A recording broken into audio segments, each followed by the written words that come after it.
सुप्रभात। आप सभी स्मॉल वंडर स्टूडेंट्स का संस्कृत क्लासेस में स्वागत है।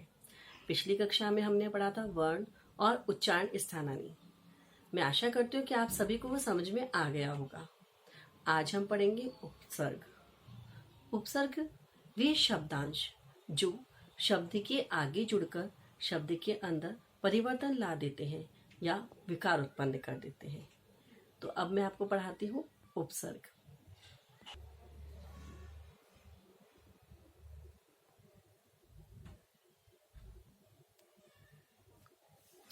आज हम पढ़ेंगे उपसर्ग। तो सबसे पहले अपन बोलते हैं उपसर्ग कहते किसे हैं। तो मैं आपको बताती हूँ, धातु रूप तथा धातु से निष्पन्न शब्द रूपों से पूर्व प्रयुक्त होकर उसके अर्थ का परिवर्तन करने वाले शब्दों को उपसर्ग कहते हैं। अर्थात ऐसे शब्दांश जो धातु रूपों के या धातु से पहले रखकर उसके अर्थ को परिवर्तित कर देते हैं, उपसर्ग कहलाते हैं।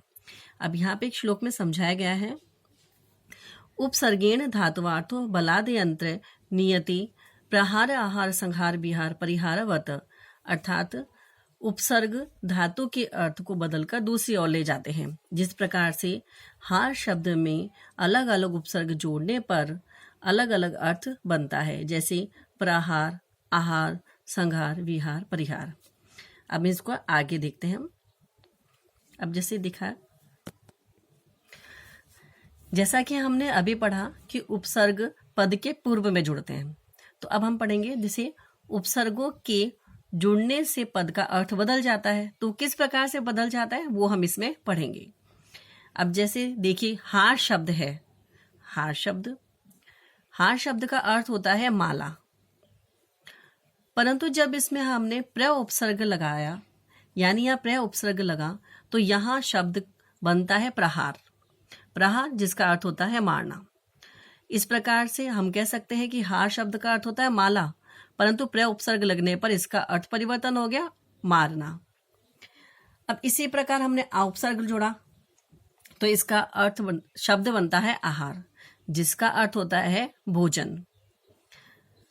अब हमने देखा कि आ उपसर्ग लगा, तो उसी हार शब्द का अर्थ परिवर्तित होकर अर्थ बना भोजन। अब इसी प्रकार से अगर हम आहार शब्द में सम उपसर्ग लगाएंगे, तो इसका शब्द बनेगा संहार, जिसका अर्थ होता है नष्ट करना। परंतु अगर इसी शब्द में वि उपसर्ग लगाएं, तो इसका शब्द बनेगा विहार, जिसका अर्थ होता है घूमना फिरना। इसी तरह परि उपसर्ग जुड़कर परिहार शब्द बनता है, जिसका अर्थ होता है सुधार करना, त्याग करना। इस प्रकार हमने देखा कि अलग अलग उपसर्ग के जुड़ने से शब्दों के अर्थ में परिवर्तन आ गया। अर्थात उपसर्गों का स्वतंत्र प्रयोग नहीं होता है, यानी जब ये शब्द के आगे जुड़ते हैं तो ही इनका अर्थ पूर्ण होता है। यहाँ पर जैसे देखा हमने प्र, आ, सम इत्यादि का उपयोग स्वतंत्र रूप से नहीं होता। अब हम इसमें उपसर्गों का आगे हम इसका अर्थ और वाक्य का प्रयोग भी पढ़ते हैं। उपसर्ग संस्कृत के अंदर उपसर्ग की संख्या 22 है। अब यहाँ पे हम इसमें देखेंगे किस प्रकार से उपसर्ग से शब्द निर्माण होता है और उनका वाक्य में प्रयोग किस प्रकार से किया जाता है। सबसे पहले हम लेते हैं प्र उपसर्ग। प्र का अर्थ होता है प्रकृष्ट, अधिक। अगर हम इससे वाक्य प्रयोग भी कर सकते हैं और शब्द निर्माण कर सकते हैं। अब इससे प्र से शब्द बना प्रभवती, प्रकर्ष, प्रयत्न, प्रतिष्ठा इत्यादि। बाकी अन्य बहुत से शब्द भी बनते हैं। अब इसका वाक्य में उपयोग देखिए, गंगा हिमालयात् प्रभवती। तो यहाँ पे इस प्रकार से प्र के साथ भू धातु का प्रयोग होते हुए प्रभवती शब्द बना। परा का अर्थ होता है निषेध, विरोध। अब इससे शब्द निर्माण बनते हैं पराजयति, पराभवती। और इसका वाक्य में प्रयोग है सैनिक शत्रुन पराजयति। यहाँ पे पराजय शब्द के साथ परा उपसर्ग जुड़ गया, जिससे पराजयते शब्द बना। अगला है अप। अप का मतलब होता है कम, न्यूनतम या हीनता। इससे शब्द निर्माण कर सकते हैं, जैसे अपहरति, अपकरोति, यानी क्री धातु के आगे हमने अप उपसर्ग जोड़ा। इसका वाक्य प्रयोग देखिए, चोर धनम अपहरति, यानी चोर ने धन को अपहरति चुरा लिया है, हरण कर लिया है। सम उपसर्ग देखिए, सम उपसर्ग का अर्थ होता है अच्छा, उचित। अब इसका शब्द निर्माण होता है संस्करोति या समगच्छते। इसका वाक्य प्रयोग देखिए, अध्यापक छात्रम संस्करोति, यानी छात्रों को संस्कार देता है। इस प्रकार से आप इनसे शब्द निर्माण भी कर सकते हैं और वाक्यों का प्रयोग भी कर सकते हैं। आगे देखते हैं हम इसमें। अगला उपसर्ग है अनु। अनु का अर्थ होता है अनुगमन, पीछे, अनुकरण इत्यादि। अब इससे शब्द निर्माण बनते हैं अनुगच्छति, अनुकरोति। इसका वाक्य निर्माण इस प्रकार है, जैसे शिष्य गुरुम अनुगच्छति, शिष्य गुरु का अनुसरण करता है। अगला उपसर्ग है अव। अव का मतलब होता है नीचे या समझना। अब इसका शब्द निर्माण कर सकते हैं, जैसे अवगच्छति, यानी अव गम धातु के आगे जुड़ के अवगच्छति, अवतरति। अब इसका वाक्य निर्माण है, जैसे राम भवंतम अवगच्छति या राम भवंतम अवजानाति। इस प्रकार से बना सकते हैं। अगला उपसर्ग है निर। निर से शब्द बनता है निर्गच्छति, निराकरोति। अब इसका वाक्य है प्राचार्य कार्यालयात निर्गच्छति। अब यहाँ निर का मतलब ये मनाह में, अभाव में किया जाता है। और निष्का में भी जो निस उपसर्ग है, इसका भी अर्थ मना में ही होता है।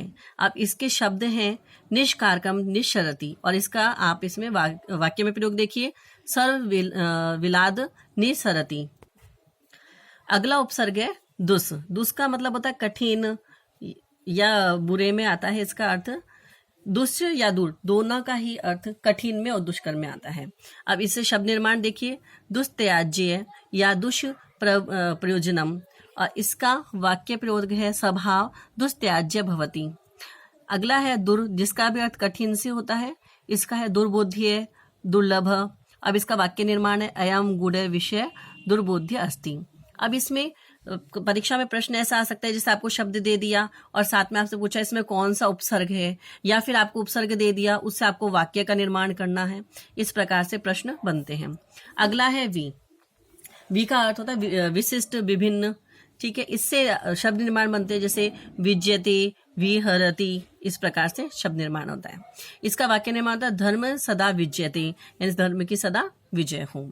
इस प्रकार से हम इसमें विजय वी से और भी बना सकते हैं। अगला है आड। आम का मतलब होता है विपरीत या सीमा।